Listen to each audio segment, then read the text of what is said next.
আজকে চলে আসলাম রানীগঞ্জ বাজারের সবচেয়ে বড় ফাস্টফুডে। আর এই ফাস্টফুডের নাম হচ্ছে তামিম ফাস্টফুড। আর দোকানের ভিতরে আসার সাথে সাথেই দেখি জুয়েল কাকু এখানে বসে আছে। ওনাকে জিজ্ঞাসা করলাম কেমন আছেন, উনি বলল ভালো। আর এখানে নাকি ভালো দুধ চা বিক্রি করা হয়, তার জন্য আমি একটা দুধ চা অর্ডার দিলাম।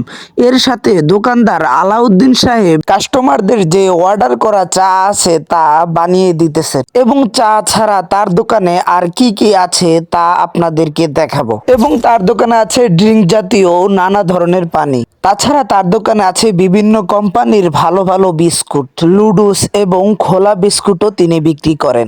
তাছাড়া আরও আছে বাচ্চাদের পছন্দের বিভিন্ন ধরনের চকলেট এবং আইস ললি, আইস বার, এবং রয়েছে ছোট বড় আইসক্রিম, 10 টাকা থেকে 200 থেকে 500 টাকা দামের আইসক্রিম।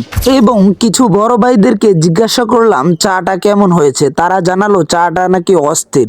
তারপর আমার চাটা চলে আসলো, আমি আমার চাটা টেস্ট করতেছি। চাটা আমার কাছে খুব ভালো লেগেছে, খুব মজাদার একটা চা, এবং স্বর ছিল স্বর আমি খুবই পছন্দ করি। আমার কাছে চাটা খুব ভালো লেগেছে। আর আপনারা যদি এরকম মজাদার চা খেতে চান এবং নানা ধরনের কিছু কিনতে চান, তাহলে চলে আসবেন রানীগঞ্জ বাজারের মাঝ বরাবর তামিম ফাস্টফুডে।